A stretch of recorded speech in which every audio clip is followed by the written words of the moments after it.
Muy buenos días, tengan todos ustedes. Nos encontramos una vez más en este espacio de Akasha. Recuerden, somos un centro de recuperación en adicciones y el día de hoy tenemos al doctor Marco Eduardo Murgueta. Él es presidente y fundador de la asociación AMAPSI. Y bueno, el día de hoy vamos a hablar sobre adicciones y violencia, otra mirada, ¿no? Al binomio, a este binomio de adicción-violencia a cargo del doctor Marco Eduardo Murgueta. Y bueno, muy buenos días, doctor. Buenos días, ¿qué tal, Alejandro? ¿Cómo estás? Muy bien, y muchas gracias por aceptar esta invitación para platicar pues con el auditorio de Akasha, sobre todo familias que en estos momentos cuentan con algún adicto en casa, es este conflicto que finalmente es sistémico y que ya también podremos verlo más adelante. Y bueno, sin más, lo dejo con la presentación y adelante. Comenzamos. Pues muy buenos días a todas las personas que están conectadas, que nos están oyendo. Muchas gracias al Centro Akasha por esta invitación, esta oportunidad de comentar sobre este tema de violencia y adicciones. Y también un agradecimiento a la maestra Iría Rodríguez, al maestro Daniel Guijosa y al maestro Alejandro Aguilar por esta invitación, por esta oportunidad. Vemos que ya algunos están comentando por el chat. Voy a concentrarme en la presentación de este tema. Otra mirada al binomio violencia-adicciones, lo que significa que vamos a ver las cosas de una nueva manera, distinta. Esperemos que sea de interés y de utilidad para todos ustedes. Entonces vamos a iniciar la primera diapositiva, la siguiente, por favor. Este es un anuncio del gobierno de Toluca, del Estado de México. Las adicciones te acaban, ya bájale, dice. Y luego dice abajo, en el 86% de los delitos se consumió alcohol o droga. Aquí en esta lámina es la visión tradicional de las adicciones y de la violencia. Tiene varios problemas. Uno es que no solamente se tendría que pensar en si las drogas producen la violencia, porque eso es lo que da a entender este cartel. Si consumes drogas o alcohol, es más probable que seas violento. Y también se podría leer al revés, sí, y es mucho más interesante. Es decir, la gente que es violenta consume drogas y alcohol, o alcohol, ¿sí? Es diferente el enfoque. La gente que es violenta consume drogas o alcohol, no es que la droga o el alcohol genere o cause la violencia, sino que las personas que tienen una situación emocional que los inclina a la violencia suelen consumir drogas también, es diferente. Y el otro error que tiene aquí es este de ya bájale, que además, bueno, dice las adicciones te acaban, ya bájale. Estas tipos de campañas que convocan a la conciencia del adicto son contraproducentes en realidad porque la persona no es que quiera simplemente de la nada drogarse o alcoholizarse, sino que hay ciertas circunstancias emocionales, ciertas causas que lo llevan a eso y que no puede controlar. Si las pudiera controlar, pues otra cosa sería. Como cualquier otra cosa, vamos a ver hoy no solamente las adicciones a sustancias, hay otro tipo de adicciones. Entonces, las personas están sujetas a procesos emocionales que los llevan a ciertas acciones, ciertas conductas. Por lo tanto, si alguien le dice ya bájale, solamente le genera una especie de culpa, una especie de tensión, una especie de exigencia que va a generar mayor ansiedad en la persona y por lo tanto mucho más probable que siga alcoholizándose o que siga drogándose. Entonces estas campañas son contraproducentes y por eso vamos a cambiar el enfoque. Vamos a la siguiente lámina, por favor. Para esto hay que entender que las adicciones y la violencia son fenómenos psicológicos. Fenómenos, aquí la palabra importante es fenómeno psicológico. Es como la lluvia, como el viento, como la electricidad. Es como si a la lluvia se le dijera ya bájale, o al coronavirus se le dijera ya bájale. Pues no, hay ciertas cosas que causan y otras cosas que no causan. Entonces, los fenómenos psicológicos son tan naturales como la lluvia, como el viento, como la electricidad, siempre tienen causas. Entonces, lo que hoy vamos a tratar de entender son esas causas y, por lo tanto, la manera de modificarlas para generar otro resultado. Si se hace lo mismo, como se ha estado haciendo durante muchos años, persecución y señalamiento, pues vamos a tener los mismos resultados. Y ha estado creciendo la adicción en todos los países. En nuestro país se ha duplicado en los últimos 10 años aproximadamente. Andábamos abajo de 1 millón de adictos, ahorita ya estamos rebasando los 2 millones de adictos en todo el país, sobre todo me estoy refiriendo en este caso de adictos a drogas prohibidas. De alcoholismo es mucho más alto, de tabaquismo es mucho más alto, y en Estados Unidos la cosa es peor, porque luego se piensa que Estados Unidos está mejor. No, allá hay más de 30 millones de adictos a sustancias prohibidas, aparte del alcoholismo, tabaquismo y otras adicciones, ¿no?, que no están prohibidas. Entonces, López Obrador, que es el actual presidente de México, cambió un poco el paradigma respecto al tema de la violencia, porque decía, hay que atacar las causas, no los efectos, no basta con reprimir. Y entonces él entiende, como no es psicólogo, como no es especialista, entiende que las causas son que la persona es pobre, que no tiene dinero, que no tiene oportunidades de estudio, que no tiene oportunidad de trabajo, y entonces está tratando de mejorar estos indicadores de estudio, de trabajo, economía, y al mismo tiempo disminuyó un poco la persecución militar que se estaba teniendo en sexenios anteriores, y esto pues no, las causas que él ve no son las suficientes, es necesario entender más los procesos psicológicos, la vida familiar. Por ahí ha dicho que la vida familiar, pero no la entiende con cabalidad, ni cómo hacerle. Hoy vamos a ver si una conferencia como esta que voy a dar pudiera llegar hacia él y hacia otras personas que tienen poder para hacer acciones verdaderamente efectivas contra la violencia en ese caso. Y él no ha considerado, López Obrador no ha considerado que la corrupción también tiene causas, también es un fenómeno psicológico. Entonces ahí también a los mismos narcotraficantes les ha dicho este mismo mensaje, ya bájenle. Y no, pues mientras haya mercado de consumo de drogas en Estados Unidos sobre todo, y aquí en México, mientras haya mucho dinero ahí, mientras estén prohibidas, pues va a haber un narcotráfico y por lo tanto violencia. Entonces tenemos dos vías. Una, disminuir el consumo. Y de eso se trata esta conferencia, de cómo le podemos hacer para disminuir el consumo. Y eso sería lo mejor, ¿no? Esa es la verdadera solución. Si no hay mercado, pues no hay tráfico de drogas. Pero la otra solución parcial sería que no fueran prohibidas, porque el hecho de que les den prohibidas genera mucho más problemas que si no fueran prohibidas. Sería mejor legalizarlas y que los adictos tuvieran atención y orientación y asesoría psicológica y multidisciplinaria para salir de ese problema, en lugar de tenerlo que hacer como de manera escondida, con mucha culpa, con mucha rebeldía implícita. Entonces hay que considerarlos precisamente como enfermos. Igual la corrupción, igual las adicciones, igual la violencia, hay que verlo como enfermedades psicológicas y enfermedades sociales. La siguiente lámina, por favor.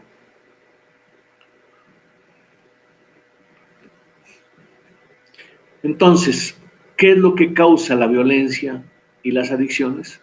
Pues una enfermedad psicológica generalizada que la conocemos como neurosis, y que en términos generales neurosis quiere decir alteración de los nervios, tensión, ansiedad se le llama, ¿no? Elevación de la ansiedad, estrés, sensación de conflicto. Vamos a entender a continuación qué es esto de la neurosis, pero sí desde ahorita les digo, sin neurosis no habría violencias ni adicciones. La causa de la violencia y las adicciones es la neurosis. Entonces, si nosotros tenemos un proceso de salud psicológica para superar las neurosis, ya sea para prevenirlas o en su caso que ya estén para tratarlas y poderlas superar, pues entonces no habría violencia ni adicciones. Claro, se necesitan programas que no sean solamente individuales, sino también pues masivos, ¿no? Que, como vamos a ver a continuación.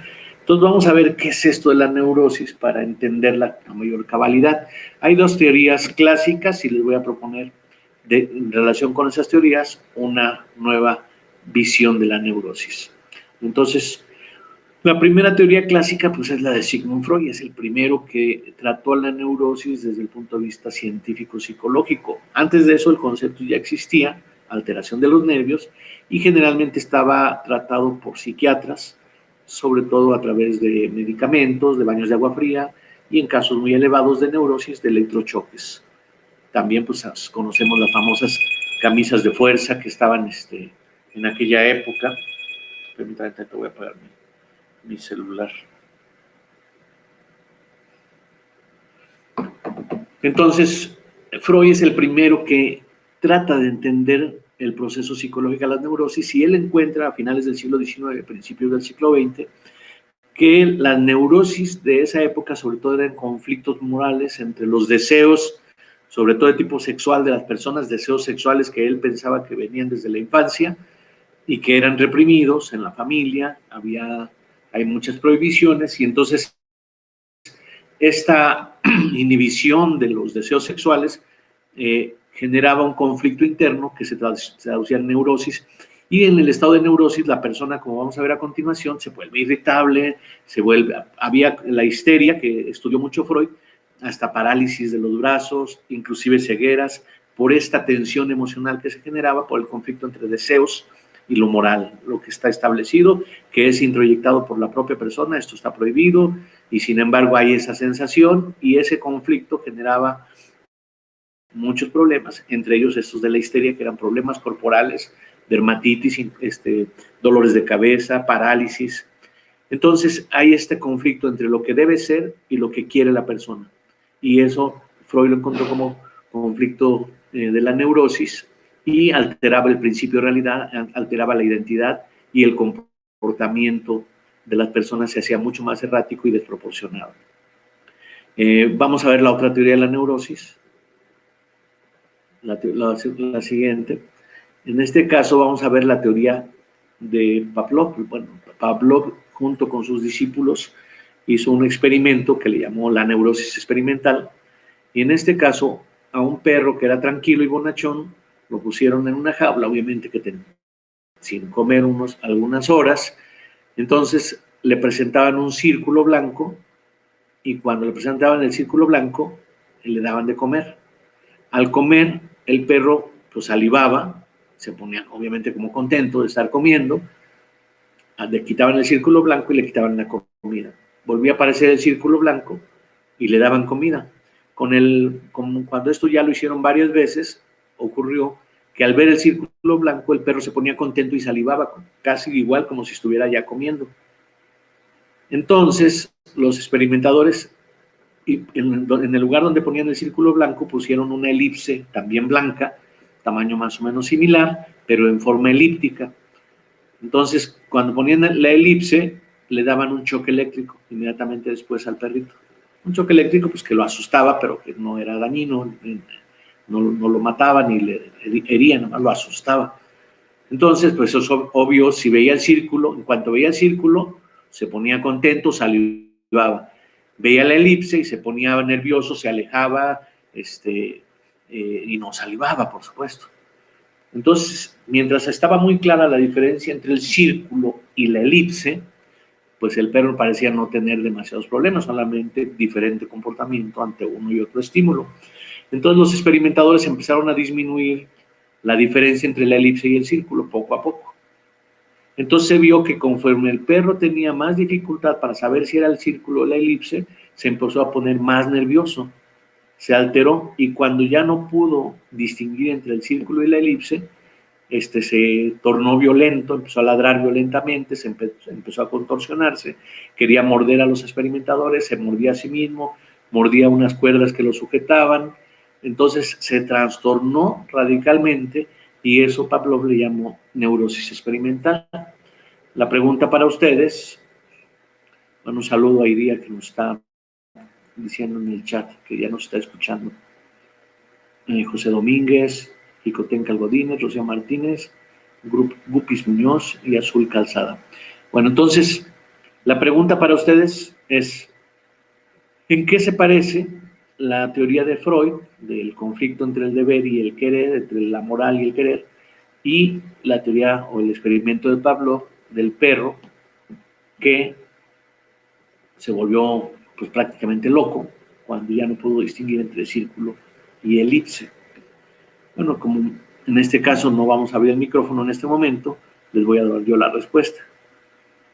En realidad, si ven, en ambos casos de esta teoría es una confrontación entre dos fuerzas emocionales, como quien dice querer y no querer. El perro quería comer y acercarse, pero al mismo tiempo tenía miedo de acercarse, ¿no? Igual una persona con represión sexual puede sentir deseo y al mismo tiempo temor, ¿no? de querer algo y no quererlo. Entonces son las teorías clásicas. De ahí, en la teoría que yo estoy elaborando, que es la teoría de la praxis, le damos un clic, seguimos con otra diapositiva. Estamos desarrollando pues que este concepto, esto de la neurosis tiene que ver con un concepto de Hegel y de Marx que se llama enajenación. Enajenación, y que ya Erich Fromm también ha trabajado en relación con la neurosis. La enajenación es el dejar de ser dueño de sí mismo. Como dice aquí en la diapositiva, hacer lo que no se quiere hacer o no hacer lo que se quiere hacer, ¿no? Es decir, frustración, estancamiento, impotencia, y eso va tendiendo al aislamiento y a la soledad conforme más se enfatiza. Y la pregunta en este caso, en esta diapositiva, es ¿qué proporción del tiempo y de las personas pasan la mayor parte de su vida, en qué proporción, haciendo lo que no quieren hacer y no haciendo lo que sí quieren hacer? ¿En qué proporción vemos eso? Pensemos, por ejemplo, para ilustrar lo que es la neurosis, pensemos en el momento de un asalto. El asaltante le dice, dame el dinero o te doy un balazo. Y entonces congelamos un momento el tiempo y le preguntamos, ¿le quieres dar el dinero? Y dice, no, no se lo quiero dar, pues es mi quincena, ¿cómo le voy a dar este dinero? ¿No le quieres dar el dinero? En ese tiempo congelado, no, pues sí se lo quiero dar, porque si no se lo doy me quita la vida, ¿no? Entonces este conflicto entre dos fuerzas es lo que pasa en qué proporción de gente. Por ejemplo, imagínense que a la persona le dicen, ¿quieres ir a trabajar? Y la persona, bueno, ahorita está la cuarentena, pero supongamos en tiempos habituales para que el ejemplo funcione. ¿Quieres ir a trabajar? Y la persona, pues no quisiera trabajar, quisiera vacaciones. Le volvemos a preguntar en ese tiempo congelado, ¿no quieres ir a trabajar? No, sí quiero trabajar, agradezco que tengo un trabajo y que puedo tener ingresos de ahí. Entonces se da este conflicto entre lo que quiere hacer y lo que no quiere hacer. Igual los niños, ¿quieres ir a la escuela? Ay, no quieres ir a la escuela. No, sí quiero ir a la escuela. Lo hemos hecho estos experimentos con las personas. Entonces, por la situación socioeconómica que se vive en el mundo y en México, estamos estimando que un 75% de las personas vive en una gran mayor parte de su vida, 75 o más por ciento del tiempo, no haciendo lo que quiere hacer y haciendo cosas que no quisiera hacer. Un 20% adicional regular, o sea, tiene una neurosis regular. Y solamente un 5% de la población estimamos que tiene una neurosis baja. Y 0% de la población está libre de neurosis. Por eso decimos que el que esté libre de neurosis, pues que tire la primera piedra, como dice el refrán, ¿verdad? Como dice. Entonces, mayor neurosis, mayor aislamiento, mayor sensación de soledad, y por lo tanto, es un círculo, es una serpiente que se muerde la cola, mayor aislamiento, mayor tensión, menos capacidad de hacer lo que quiere hacer, menos capacidad de afrontamiento, se hace más solo y eso solamente aumenta su grado de tensión, que es la espiral que corre la neurosis. La neurosis no es estática, como vamos a ver a continuación, si se prolonga, pasa a un siguiente nivel y así a otro nivel, y puede llegar obviamente a la psicosis o locura. Por eso vamos a ver la siguiente lámina para entender esto.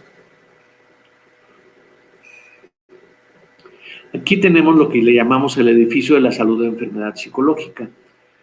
Los dos pisos superiores son los problemáticos de la enfermedad psicológica y el piso de abajo es la salud. El piso de abajo lo estamos generando nosotros. Los otros dos pisos más o menos ya están entre los psiquiatras, los psicoanalistas, ya están más o menos configurados, aunque no con la claridad y la precisión que los vamos a ver aquí. Entonces, vamos a empezar por la ecuanimidad, que es el estado de salud, cuando la persona se siente segura, se siente serena, hace lo que quiere hacer, se siente bien, está contenta. Es como si a ustedes les está interesando esta conferencia, pues se sienten bien, lo hacen porque quieren.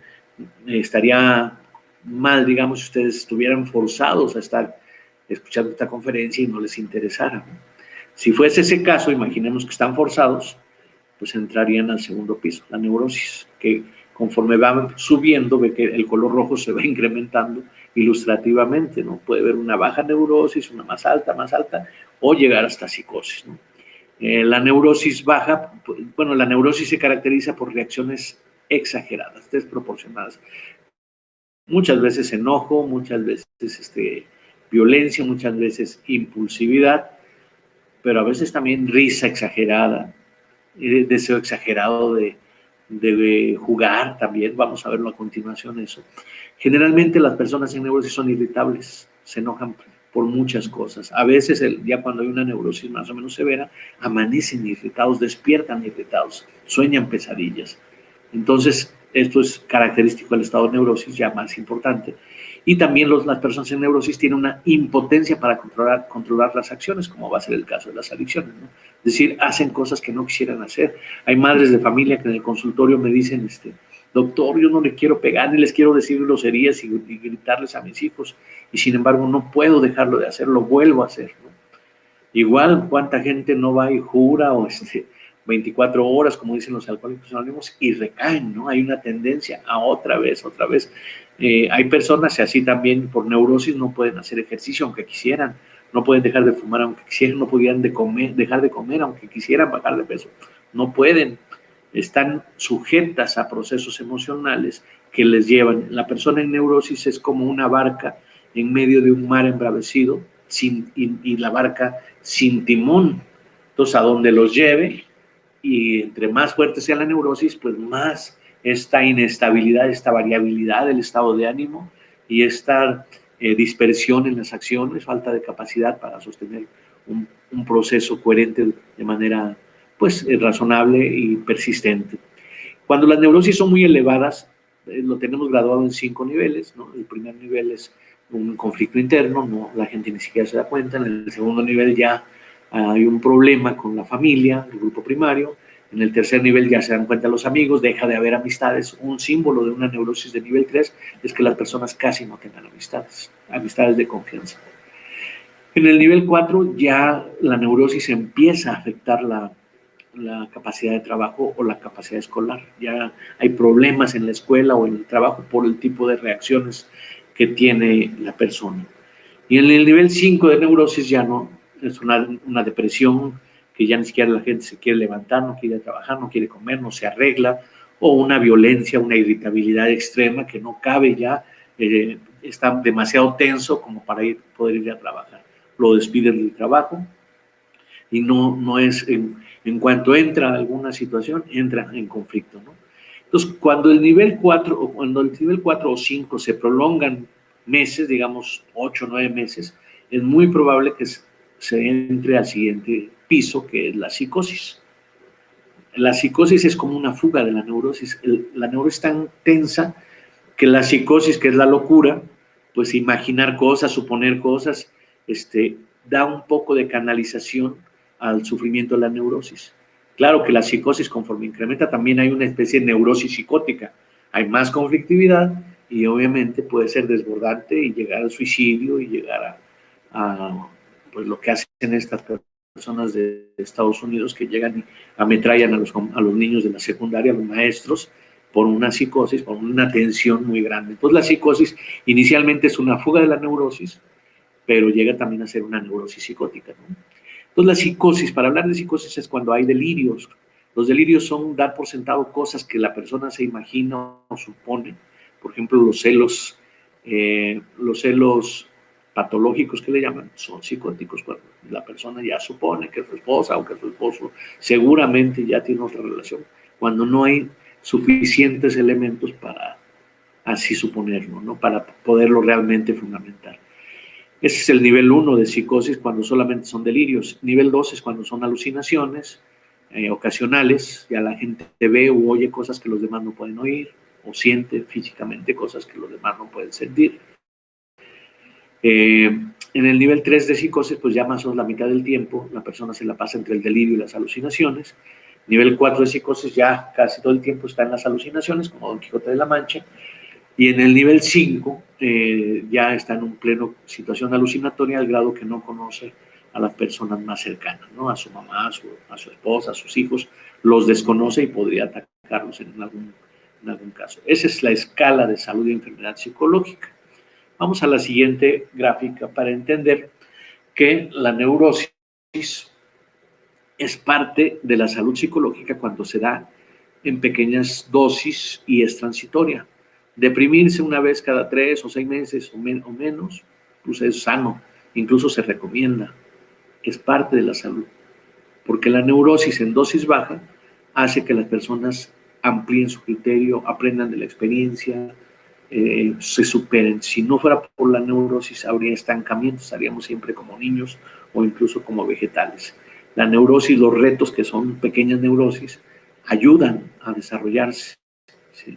Claro, lo ideal es que la mayor parte del tiempo la persona se sienta en ecuanimidad haciendo lo que quiera y solamente escasamente se enoje o a veces se deprima o a veces tenga miedo un poco irracional, pero que en general se mantenga concentrado en la racionalidad, en la ecuanimidad, como acabamos de ver.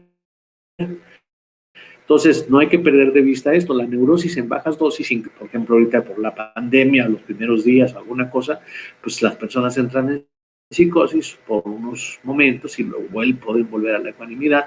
No está mal. O el enamoramiento también genera psicosis transitorias y cualquier cosa así muy brusca que pueda pasar puede generar psicosis transitoria. No es enfermedad. Solamente es enfermedad cuando la neurosis o la psicosis abarcan el 40% o más del tiempo promedio de una persona durante más de 3 días. Entonces ya es una enfermedad.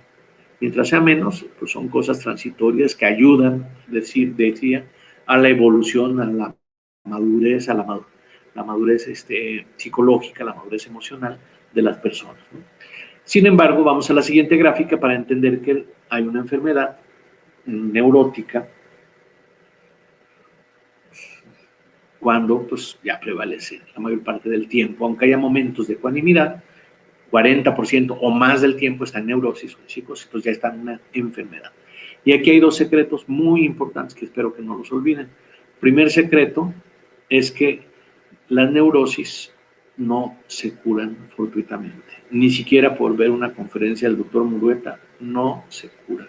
Necesitan un tratamiento psicológico profesional especializado, inclusive las neurosis colectivas. Podríamos decir que el mundo como colectivo y México como colectivo está en un estado de neurosis. Entonces requiere de una intervención profesional.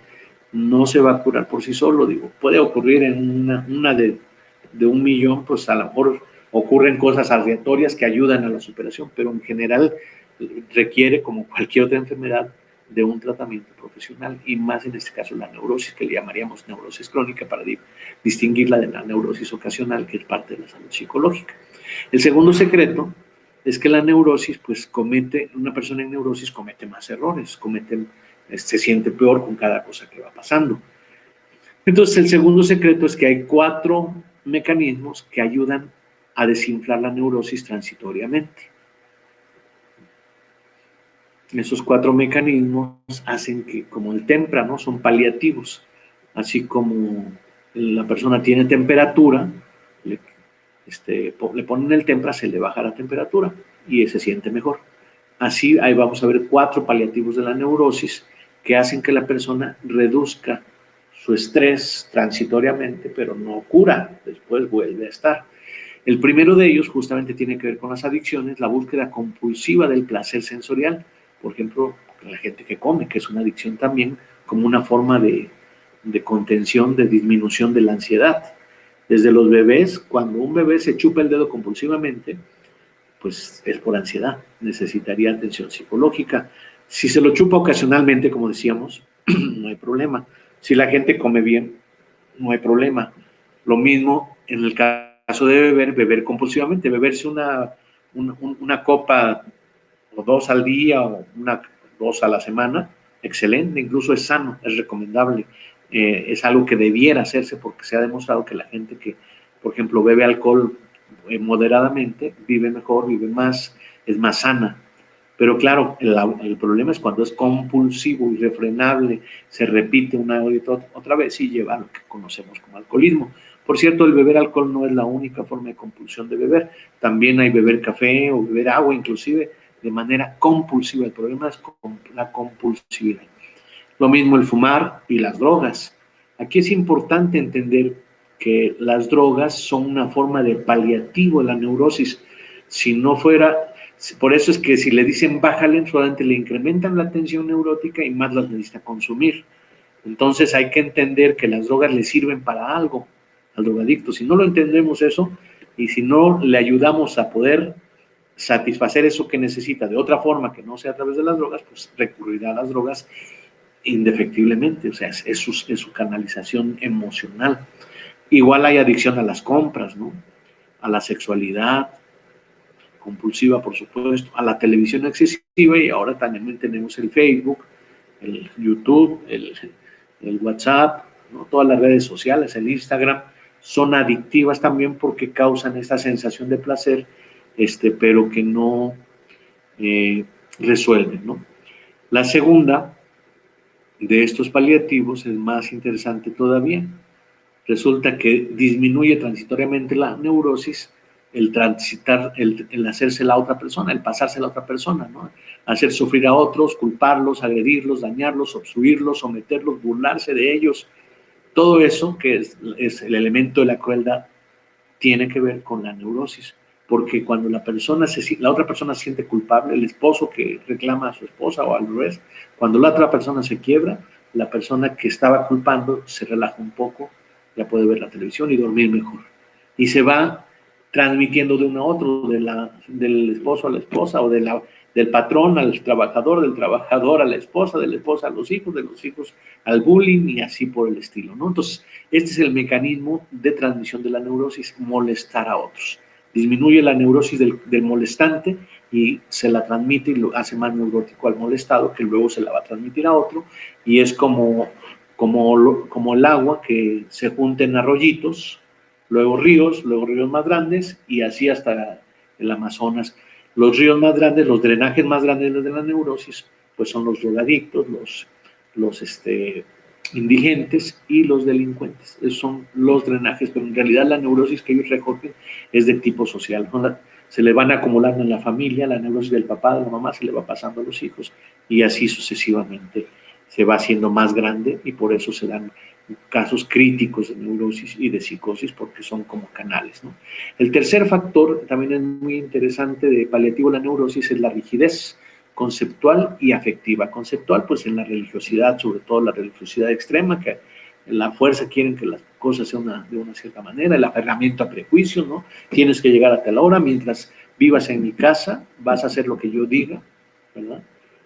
En la exigencia que los demás se comporten de cierta manera y también las relaciones dependientes, aferrarse a una persona es símbolo de neurosis porque quiere decir que a esa persona le falta proyecto propio y le falta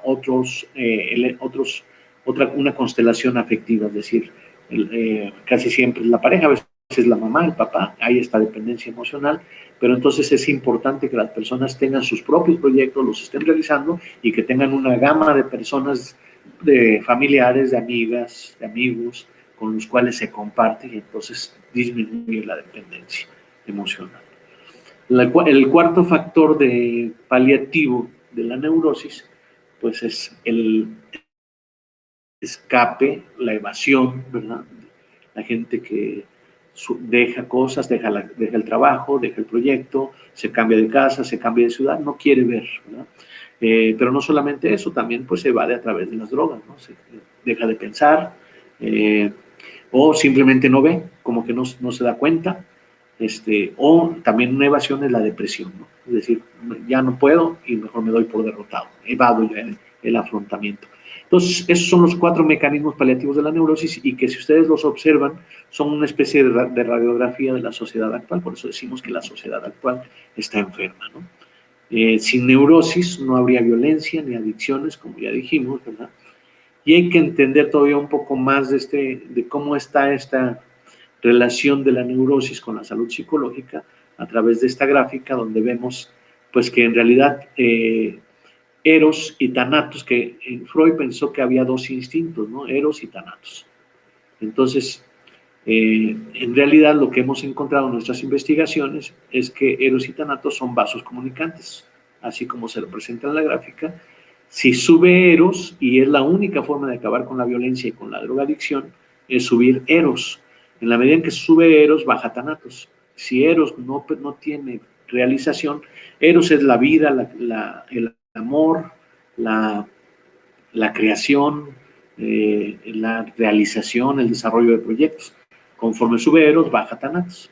En la medida en que no permitamos que la parte creativa, vital, amorosa se desarrolle, pues entonces sube Thanatos, y esa es la violencia, es la situación que tenemos, ¿no? Entonces, si crece Eros, disminuye Thanatos. Hay que hacer crecer Eros. Vamos a ver ahora los ejes de la salud psicológica. Ahí está en esta gráfica, que sin neurosis no habría violencia ni adicciones, porque por esta vasos comunicantes sube Thanatos. Thanatos es la destrucción, la muerte, el suicidio, la autodestrucción, y eso son las drogas. Entonces, va a ser la clave del enfoque nuevo que queremos impulsar en la sociedad y en el tratamiento de la violencia y las adicciones. Para eso hay que entender los ejes cartesianos de la salud psicológica, ¿verdad? Que le llamamos ejes cartesianos por alusión a los ejes matemáticos. En el eje Y tenemos en la parte positiva la realización, que la definimos como el tiempo en que la persona está haciendo lo que quiere hacer y no haciendo lo que no quiere hacer, aunque no sea una gran cosa, simplemente por estar ecuánime le llamamos realización. Y del lado negativo le llamamos frustración, cuando la persona está haciendo lo que no quiere hacer o no puede hacer lo que quisiera.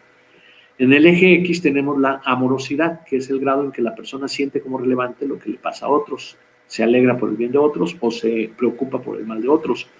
Y del lado, y también se siente que los demás se preocupan por él, ¿no? Amar y ser amado. Y del lado izquierdo, de la parte negativa, tenemos los sentimientos de soledad, sentir indiferencia a los demás, no le importa, y también siente que a los demás no le importa lo que él vive. Cada persona tiene una proporción de estos cuatro ejes.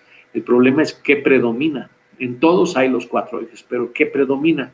Le damos una siguiente diapositiva, por favor.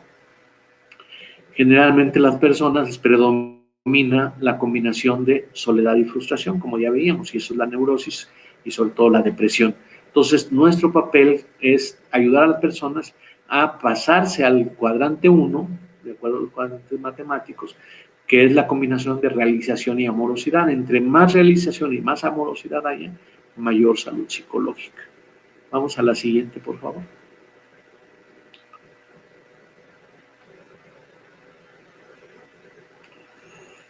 Entonces, en el cuadrante 1 es la felicidad y también la combinación de realización y amorosidad más del 60% del tiempo, aunque no sea del 100%, nada más con que llegue al 60% del tiempo, ya es felicidad. Y genera una adicción también. Hay que ver que las adicciones tradicionales solamente se pueden sustituir por otra adicción, que sería la adicción a la vida, a la sociedad, a la comunidad, al trabajo, al proyecto, a las expresiones afectivas. También es una adicción a las endorfinas, a la sociabilidad. Entonces la felicidad también es adictiva y ese tipo de adicción es sana. Pero ya veíamos en el cuadrante 3, que es el contrario, pues es la neurosis depresiva, con combinación de frustración y soledad.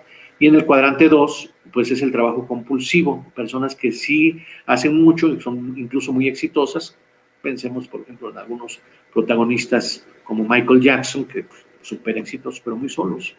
No tienen vínculos afectivos sólidos, mucha gente los busca por cuestión económica, y es uno de los problemas de los famosos, este trabajo compulsivo, no solamente de ellos, muchos empresarios, muchas personas exitosas laboralmente, económicamente, están en ese cuadrante 2. Y en el cuadrante 4, que es el de abajo a la derecha, es la combinación de amorosidad y frustración, personas que por amor le quitan la responsabilidad y sobreprotegen a otras personas, hacen lo que les tocaría, y entonces los hacen dependientes, pero la persona dependiente se vuelve resentida, porque la autoestima tiene que ver con la sensación de utilidad y de responsabilidad. Entonces, cuando alguien se carga, es un robo de responsabilidad que daña a la persona que le quita la responsabilidad, lo hace irresponsable, pero también lo estigmatiza y lo pone en una sensación de estrés también y de baja autoestima, de conflicto. Por eso, en los casos más extremos de estos cuadrantes 2, 3 y 4, pues es donde se llegaría a la psicosis. En la medida en que la neurosis de los cuadrantes 2, 3 y 4 crece, va a necesitar, se le van a presentar las drogas y va a empezar a consumir, ¿no? En el cuadrante 2, sobre todo, va a necesitar cocaína para estimularse y relajantes para luego tranquilizarse, ¿no? El clásico Prozac y la cocaína, ¿no? Como combinados. Y en el caso del cuadrante 3, que es el de abajo a la izquierda, pues es a los antidepresivos, ¿no? Uno de esos antidepresivos, vamos a ver que es la cocaína, las drogas evasivas, también el alcohol, la marihuana, las anfetaminas, los hongos, los inhalantes, la heroína, ese es el más problemático, ¿no? Y en el cuadrante 4, perdón, el de abajo a la derecha, pues las personas dependientes sobre todo son alcohólicas. Y también algunas marihuanas y algunos otros evasivos dependiendo de la intensidad. Y solamente en el cuadrante 1 no hay drogas sintéticas. La droga es natural y es variante, y que es el afecto, el compartir, el hacer cosas interesantes, el hacer cosas creativas. Esa sería la droga natural con la que tenemos que sustituir las drogas artificiales de los otros cuadrantes. Vamos a la siguiente lámina.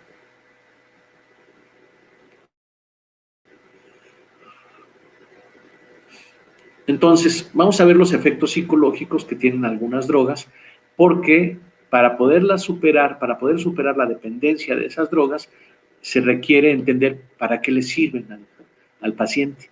Y si vemos para qué le sirven y logramos que pueda hacer eso que quiere, lograr esa sensación sin droga, sin sustancia, pues ya para qué quiere la sustancia. Ya lo hemos experimentado esto con muchos adictos con muy buen éxito, ¿no? Por ejemplo, el alcohol. Incluso tenemos una especie de prueba psicológica que está relacionada con el alcohol, que le llamamos la prueba de la tercera a la quinta copa, ¿no? Vean lo que una persona cambia en su personalidad entre la tercera y la quinta copa, y eso es lo que hay que hacer que logre sin alcohol. Por ejemplo, socializar, expresar afecto, o también hacer reclamos, ¿no? Cuando hay algunos resentimientos. Entonces hay que procesar el resentimiento. Entonces, ¿qué se logra con el alcohol? La desinhibición. Tenemos que lograr que la gente desinhiba partes de sí sin alcohol. Hay personas que no usan el alcohol para desinhibirse y entonces tienen enfermedades corporales como cáncer, como diabetes, como otras cosas. Es decir, no, todo el proceso psicológico genera una necesidad de canalización de la expresión emocional. Entonces, mucha gente recurre al alcohol y a través del alcohol disminuye otros riesgos corporales. Claro, en exceso el alcohol, aparte que va a destruir muchas situaciones de tipo personal, familiar, social, pues también el alcohol llega a ser dañino para la salud corporal cuando es muy excesivo, ¿no?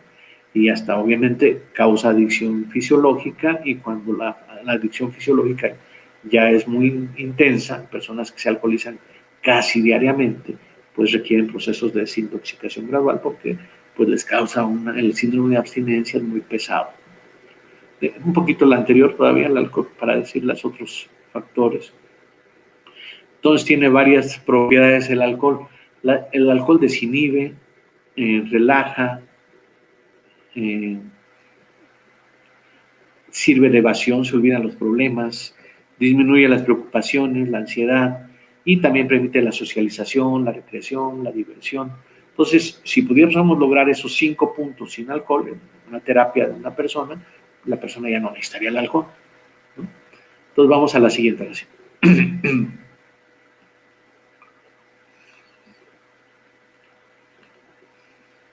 En el caso de los efectos psicológicos por el consumo de tabaco, bueno, el tabaco sirve para postergar, es evasivo, es relajante, pero también tensiona porque la nicotina genera tensión sanguínea, hipertensión, y eso genera también ansiedad.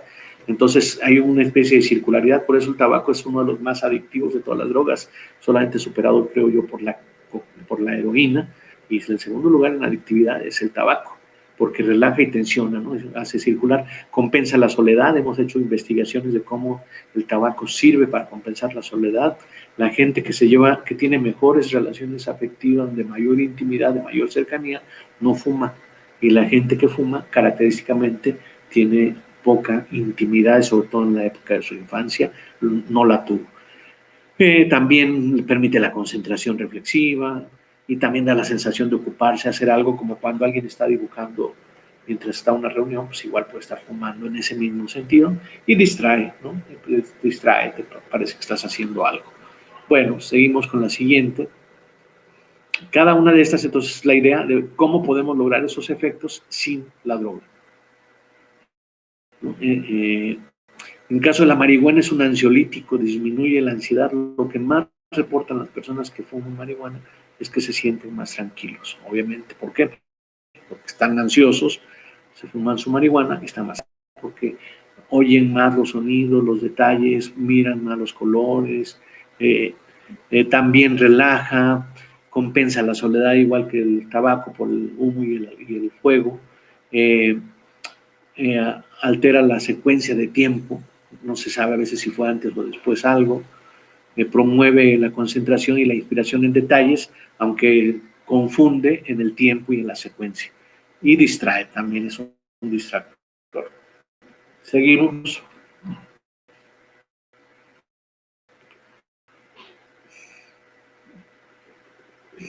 Agresivo, da una sensación de seguridad, de audacia, impulsividad, genera energía, fuerza y entusiasmo para hacer, disminuye el temor al peligro, disminuye preocupaciones y por eso mucha de la gente que está entre deprimida y necesita agresión, violencia, pues la cocaína recurre a ella, ¿no? Entonces hay que hacer esa sensación de no depresión, de entusiasmo, sin la cocaína. En el caso de los inhalantes, es la droga más, bueno, es una de las más graves, la otra es la heroína, son muy graves porque son hipnóticas, ¿verdad? Eliminan la sensación de hambre, permiten, es la droga de los pobres, los inhalantes, ¿no? Permite olvidarse de penas y problemas, disminuye y destruye la capacidad intelectual porque mata muchísimas neuronas masivamente, disminuye el temor al peligro también. Entonces, por eso estas drogas, sobre todo las personas de calle que les llaman, son las que consumen. Igual hay que lograr pues, que coman, que tengan capacidad de afrontamiento en lugar de estar evadiendo, ¿no?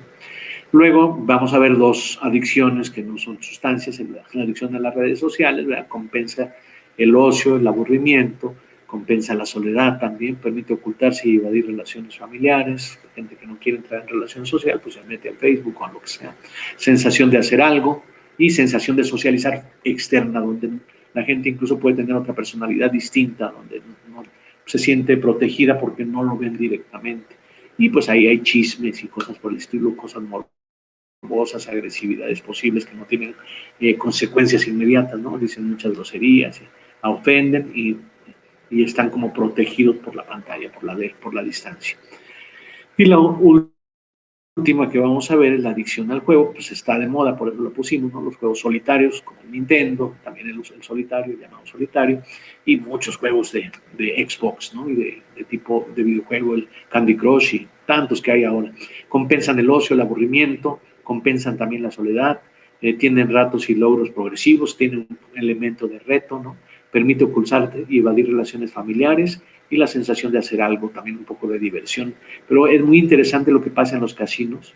Una de las personas que más van a los casinos son personas de 50, 60 años, muchas mujeres, por cierto, y están como dándole la maquinita, como pasando el tiempo, matando el tiempo, con una mirada de soledad y de divagación, pero ahí están como adictas al juego. Y un poco lo mismo está pasando con niños y adolescentes, ahora con los Xbox y el PlayStation, donde socializan con niños de otros lados, muchachos de otros lados, pero pierden la socialización con el ambiente inmediato y eso pues es un elemento patológico.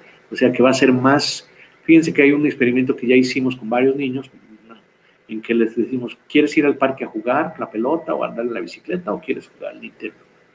Y una proporción muy alta de los niños prefiere ir al parque si vas a jugar con él, si vas a socializar. El problema es el abandono que están los niños en las casas pequeñas, sobre todo ahora con la pandemia, y que otras, pues entretenerse, pasar el tiempo y sentir ahí las emociones que te hace la ilusión la pantalla de que estás haciendo algo interesante, pero pierdes el contacto social. Es de ida y vuelta, ¿no? El abandono de los padres ocupados en sus propias preocupaciones. Pocos niños que no tienen con quién convivir, no tienen hermanos, se meten a la maquinita y entonces con eso se sienten un poco pues distraídos, no se sienten tan ansiosos como si no lo estuvieran haciendo. Seguimos. Entonces, vamos a ver qué alternativas tenemos ante esto, ¿no? Alternativas frente a la violencia y las adicciones. Van a ser 16 alternativas que se las voy a decir un poco rápido por cuestiones de tiempo. Pero miren, lo primero que pensamos que habría que hacer programas para la detección temprana y apoyo psicológico familiar y escolar para niños que tengan bajo rendimiento escolar en todas las escuelas de educación básica. Si pudiéramos detectar desde temprano los niños que están teniendo problemas en la escuela, tanto de conducta, pero también de aprendizaje, tendríamos una prevención de posibles delincuentes y posibles adicciones posteriores.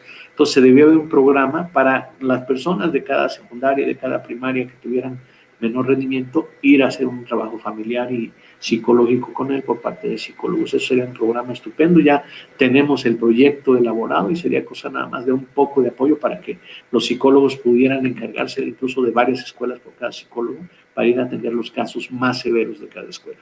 Y con eso disminuiríamos de manera muy importante en pocos años posibles adictos y posibles delincuentes. Segundo, establecimiento de centros deportivos bien acondicionados y seguros, pues suficientes, ¿no? Que la gente pueda ir a hacer deporte, que se hagan también el punto siguiente, el punto 3, torneos, ¿no? De deportivos a nivel municipal, estatal, nacional. Les digo yo, ¿ustedes saben quién es el equipo de fútbol mejor de su municipio? O el mejor corredor, o de cualquier deporte, ¿no? ¿Quiénes son los mejores? No sabemos. ¿Por qué? Porque no hay ese cultivo.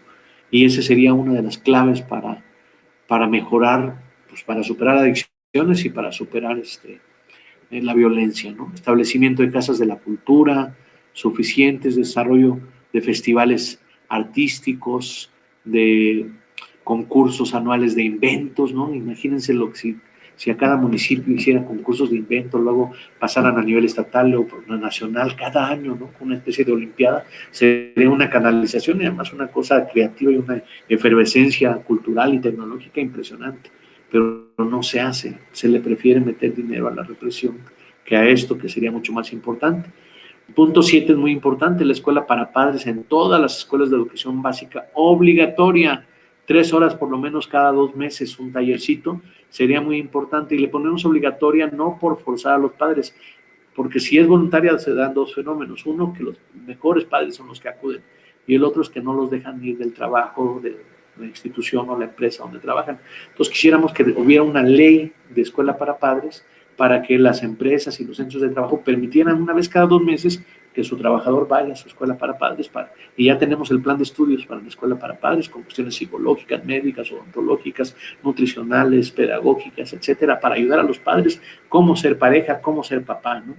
En el mismo sentido, el punto siguiente, el 8, programas psicoterapéuticos masivos y accesibles para mejorar las relaciones de pareja, que son clave como una manera de mejorar la calidad de la crianza y la vida social en su conjunto. En la pareja está la clave de todo.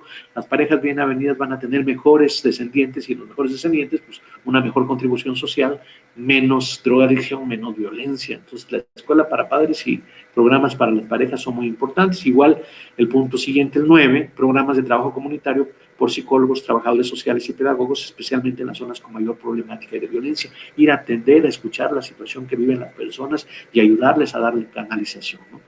El siguiente punto, el 10, no lo veo, ahí está. 10, ampliación de posibilidades de continuar con estudios superiores hasta abarcar el 100% de la demanda. Uno de los grandes problemas que hemos tenido, y que parece que ahí sí López Obrador quiere hacer algo, es que hay muchos rechazados de preparatoria y mucho más rechazados de la universidad. Eso debe eliminarse, es un crimen que los muchachos que quieren estudiar no se les pueda ofrecer que estudien. Y no solamente los jóvenes, adultos y adultos mayores debieran tener la opción de estudiar. Entonces, qué bueno que van a abrir más universidades y esperemos que más gente esté estudiando, superándose, y eso pues es una mejoría para la sociedad en su conjunto y para cada persona. El 11, fomenta la organización empresarial cooperativa, eficaz y eficiente, promoción, asesoría, financiamiento, estímulos fiscales, redes cooperativas, proyección de productos, tiendas cooperativas, para que no haya desempleo. El desempleo es muy problemático y la verdad es que todo el mundo podría tener trabajo, incluso trabajando pocas horas, 5 horas al día, podríamos tener una producción incluso mayor que la que tenemos si hubiera capacidad organizativa. Los mexicanos y los latinoamericanos en general, si no tienen a alguien que los contrate, se van a Estados Unidos o a Canadá que los contraten porque no sabemos organizarnos cooperativamente. Es un reto cambiar la educación individualista por una educación cooperativa. Por eso pensamos que debiera de integrarse la formación de empresas cooperativas en los planes de estudio de primaria, secundaria y preparatoria, que desde ahí empiecen, sino que llegan a la preparatoria o a la universidad y a conseguir a alguien que les dé empleo porque no saben organizarse para el trabajo. Entonces, si pudiéramos ayudar a que las personas se organizaran, tuvieran capacidad de autogestión, a través de la propia educación sería muy importante. En este mismo sentido, la siguiente lámina nos hace cambiar el paradigma educativo, parte de lo cooperativo que ya estamos viendo, la formación de empresas desde los niños, cómo se hace una empresa cooperativa desde niños, pues el punto 3 es concebir a las escuelas de educación básica como centros de acción social y cultural, que solamente hagan los niños cosas de relevancia social, que no estén haciendo planas o ejercicios que no tengan sentido para ellos, aprender logaritmos que luego no saben cómo aplicar y así muchas otras cosas. El sentido de comunidad se desarrolla en la medida en que se realizan acciones comunitarias y este es el antídoto contra la corrupción, porque la gente que hace cosas para su comunidad se involucra efectivamente con ella y no la puede robar, no la puede dañar.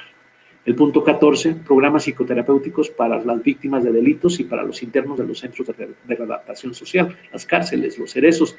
Los cárceles deberían transformarse en centros de atención psicoterapéutica, centros, hospitales psicológicos forenses, que no solamente fuera el castigo, sino un tratamiento integral para superar las personas que han cometido algún delito, ¿no? El 15, desarrolla programas para disminuir la disponibilidad de armas, porque en cuanto hay disponibilidad de armas, se eleva la posibilidad de que sean usadas y de que incentiven el deseo de usarlas. Y el 16, destinar a todas estas ideas, estas propuestas, al menos un 5% del presupuesto que actualmente se destina a Fuerzas Armadas, Policía, Procuradurías, Poder Judicial y reclusorios. Este porcentaje podría ir aumentando 0.5% cada año hasta llegar al 60%, disminuyendo en esa proporción los gastos destinados a la represión. Entonces, concentrarse en la represión ha sido equivocado, hay que concentrarse en todas estas ideas que estamos manejando y hacerlo gradualmente. Con estas ideas debiéramos de convencer y exigir a los diputados, a los poderes ejecutivos de todos los países, de todos los estados, departamentos, provincias, municipios y condados a que apoyen en su ámbito estas ideas. Y por eso ahí ponemos a López Obrador y a los diputados a ver si nos hacen caso algún día. Pues, ¿cómo ven esta propuesta, esta perspectiva? Con esto estamos terminando esta charla que ya pues, nos echamos casi una hora. No sé si hay tiempo para preguntas y respuestas. Ahí están mis datos por si quieren algún tipo de contacto. Vean la página burgueta.mx donde hay más información sobre esto, amapsi.org y los teléfonos y el correo. No sé, Alejandro, si hay algunas preguntas o respuestas. Hola, hola, doctor. Sí, por acá tenemos comentarios y ya preguntas. Primero vamos a leer algunos comentarios. Por acá Iria nos menciona que el arte, relaciones sanas, tener proyectos y sacarlos adelante son clave para bajar la neurosis y por lo tanto bajar el consumo de sustancias como paliativos de la misma.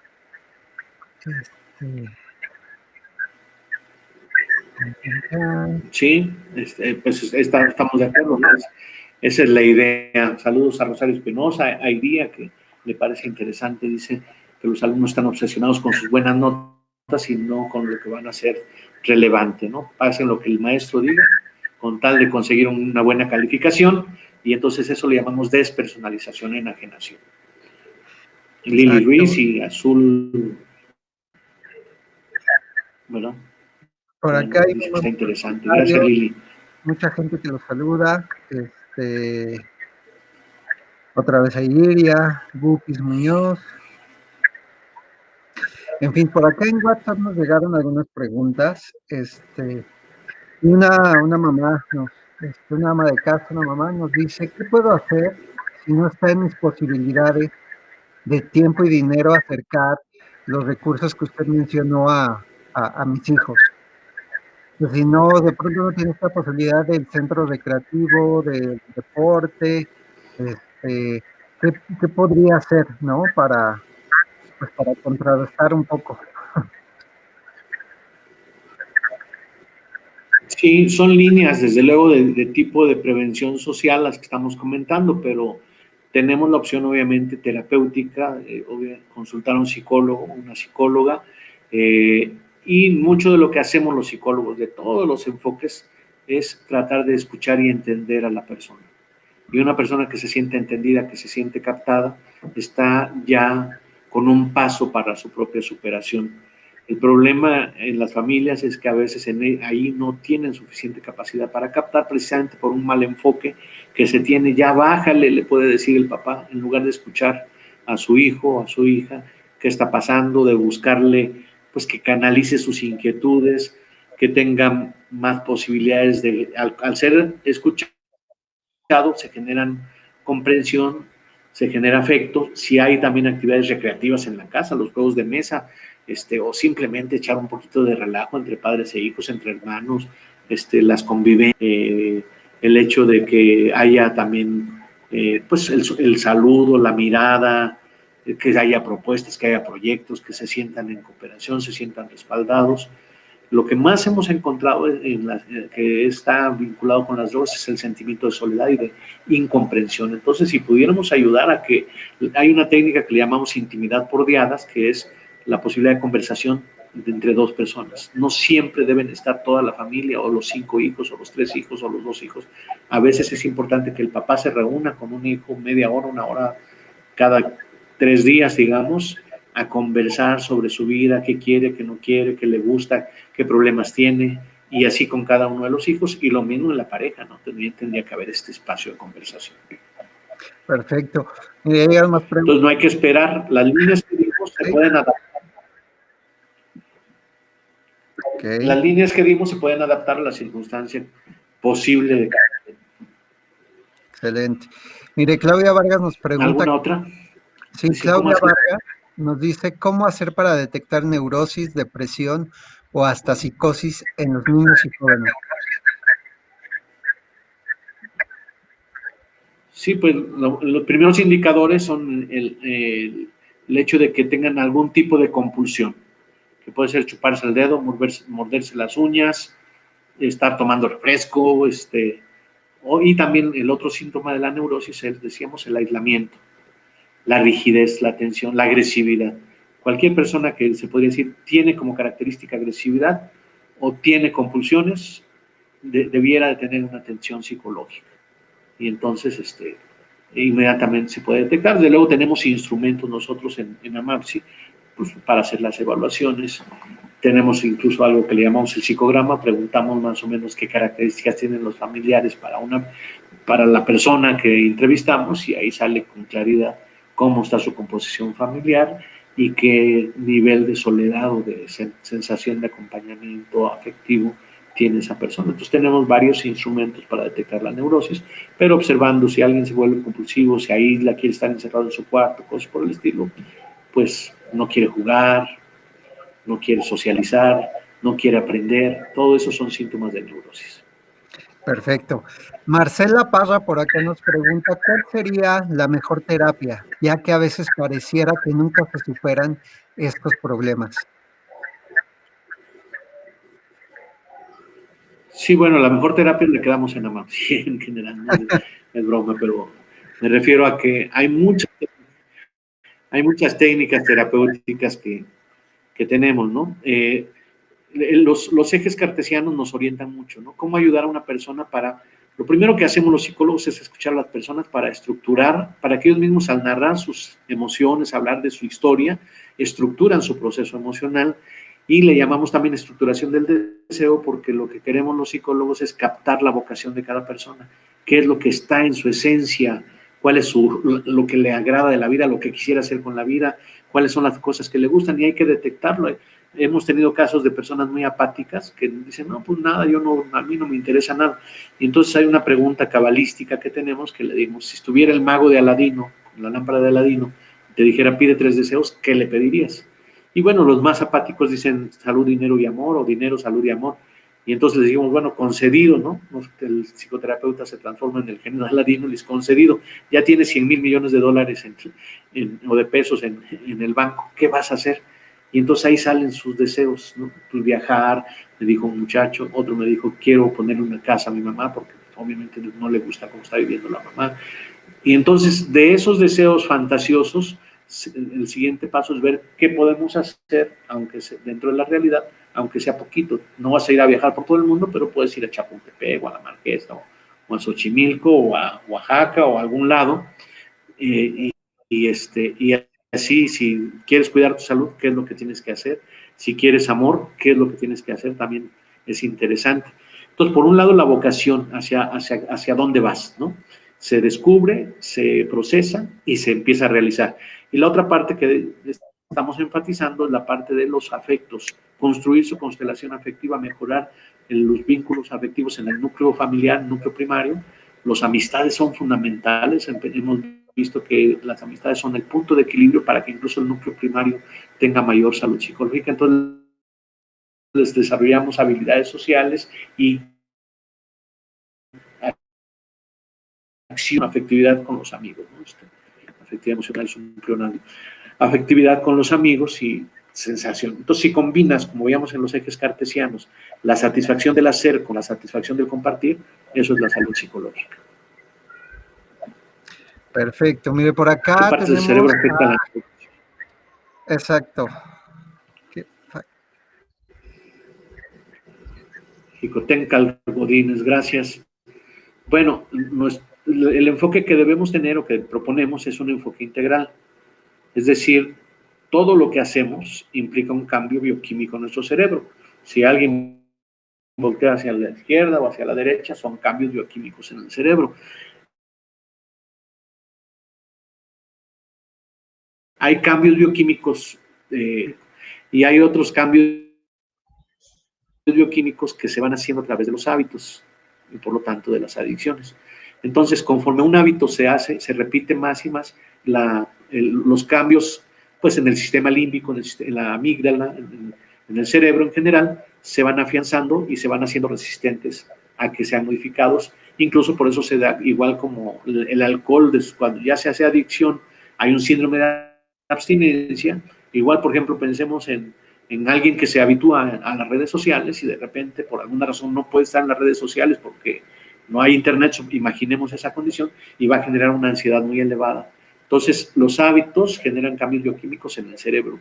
En la amígdala, sobre todo, están centrados los hábitos y los afectos, ¿no? Entonces, pero es un cambio bioquímico que con psicoterapia también se va modificando. No se necesita, en la mayoría de los casos, no se requiere tanto de fármacos. Sin embargo, si nos apoyamos con los psiquiatras cuando estamos en nivel 3 de neurosis. Podrían utilizarse algunos fármacos de apoyo. En el nivel 4 es indispensable utilizar fármacos de apoyo. En el nivel 5 mucho más. Y en psicosis pues también, ¿no? Antipsicóticos, ansiolíticos, antidepresivos son las cosas que más recetan los psiquiatras y que nos son útiles para hacer más eficaz la psicoterapia. Pero el centro es la psicoterapia, no los fármacos. Los fármacos son complementarios, auxiliares para desarrollar la psicoterapia. Okay. Y bueno, sería esta ya la última pregunta, doctor. Y nos preguntan, ¿qué puedo hacer si mi familiar tiene una historia de constantes fracasos reales y por ello está deprimido y no quiere ir a terapia? Sí, hay una cosa que se aplica en esos casos. Desde luego se podría utilizar un antidepresivo recetado por un psiquiatra, y hay otra cosa que le llamamos nosotros terapia de apoyo, ¿no? La terapia de apoyo consiste básicamente en ayudar al paciente a tener en mente o a recordar lo mejor que ha tenido en su vida, los momentos más felices, los momentos más eficaces, los logros que ha tenido, cuáles son sus cualidades, a quién él quiere,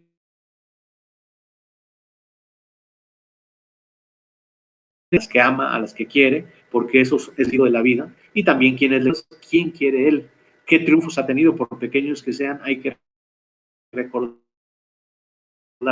como un elemento energético que hace que la persona que hace este proceso de recordar todo ese deseo en el presente lo canalizamos a un pequeño escalón que le dé un éxito, ese pequeño escalón le genera el deseo de 3 escalones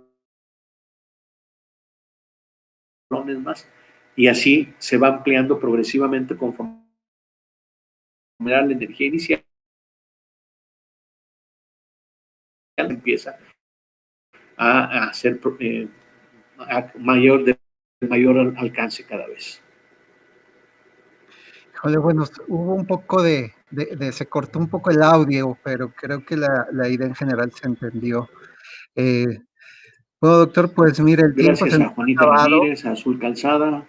Sí, sí, de hecho por aquí le iba a poner aquí los mensajes de Azul Calzada, ¿no? Agradece su experiencia y compartir estos conocimientos. También Rayo Spirit por acá. No escucho. ¿No me escucha? Hola, hola. ¿Sí me escucha, doctor? Bueno, hola, hola. Entrecortado. Sí, está como que fallando ahorita un poco el internet.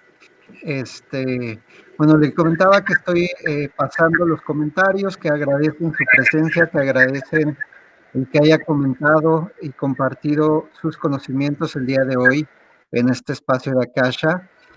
Y bueno, a mí no me resta más que agradecerle y pedirle una conclusión para cerrar esta charla.